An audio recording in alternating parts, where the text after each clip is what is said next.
very interested to see what Vello has planned. I'm honestly hoping that he has something a little bit different. I've seen the way that he plays versus Protoss before, and he seems to only catch the ones that don't quite know how to deal with mech off guard. And while that's not very popular, Hearthstone, I think, is good enough that he's played against it enough times. He's figured out kind of like what the weaknesses are, and he'll be good to go. Yep.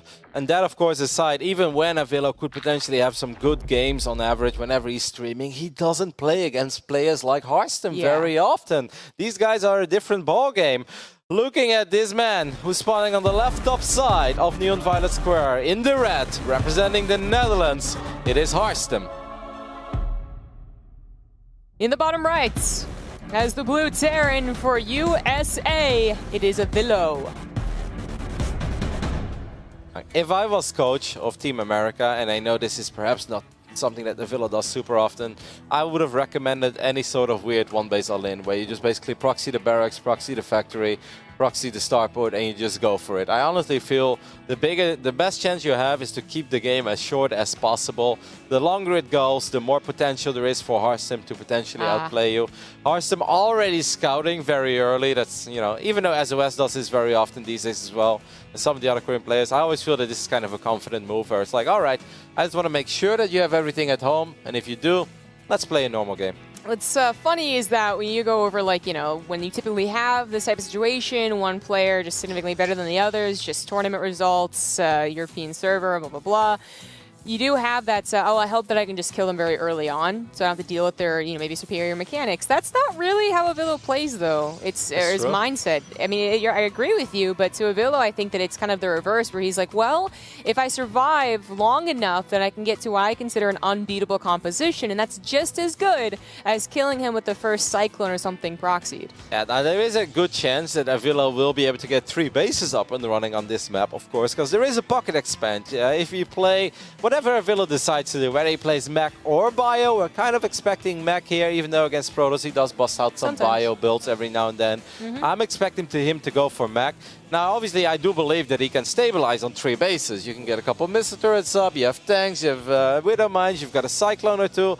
I believe that's all going to be good and fun. The real problem is, can Vello ever secure a 4th base? Or does he even want to in the first place? And when he finally decides to attack, is that going to be a good moment for him to attack? Or is Hearthstone going to pull a Zest, where literally carriers are out when the meching Terran is attacking him? That's always really scary. I mean, for the mech player, if it's still, you know, truly that is kind of still up in the air, but let's assume it, you kind of are scared of multiple points. I mean, there is the late game Protoss that can get there a bit faster, a bit better, and just feels a bit better, you know, depending on if you're a Terran or not.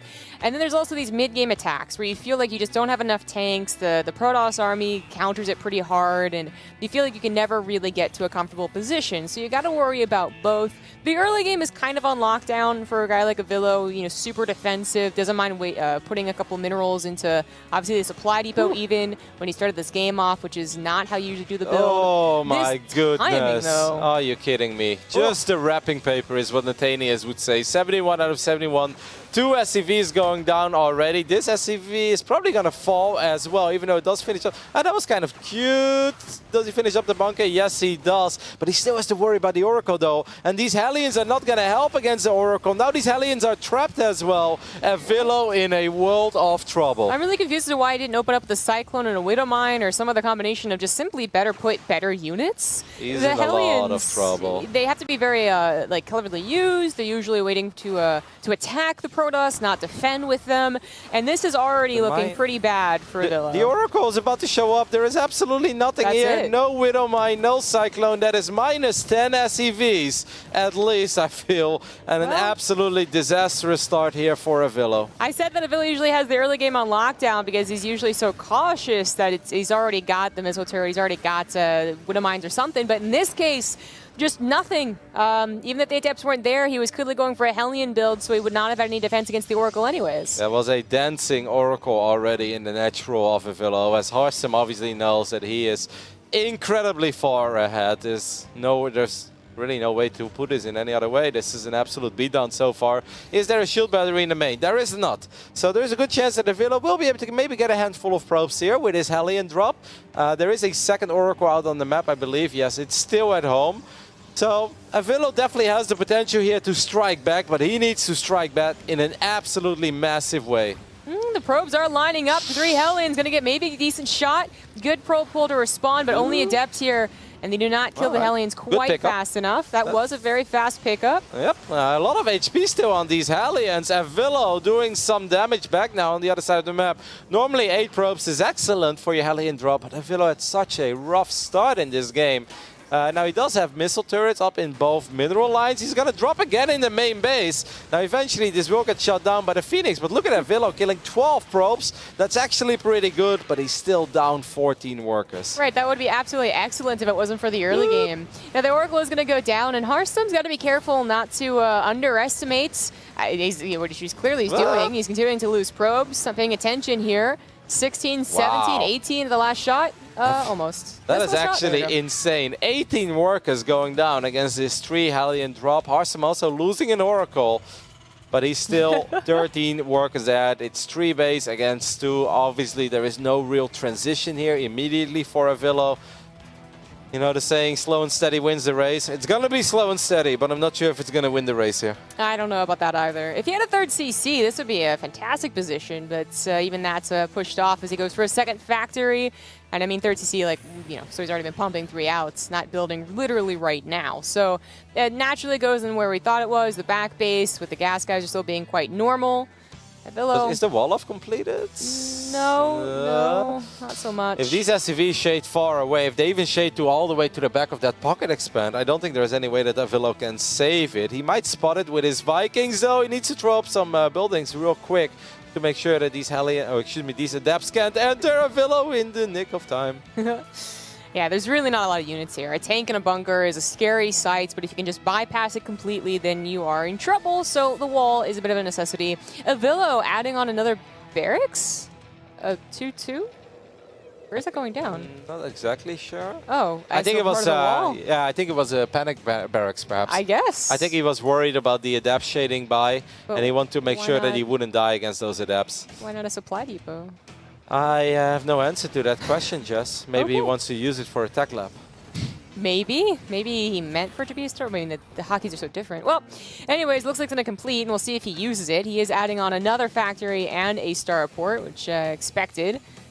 And Hearthstone is not going so much straight into the Stargates as he probably could. You really don't have to worry about being attacked most of the time by Vello. It seems like Hearthstone wants to end this game early as he's getting a Warp Prism, he has charge, he's getting +1 armor.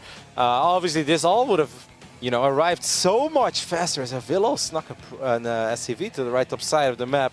Now there is a chance that Hearthstone is going to try to end it here. Obviously, he sees that there isn't too much yet in the main base for Vello to keep Vello safe against potential Warp Prism arrest. So if that Prism flies in and warps in 7 Zealots, there really isn't much of an answer to it. Yeah.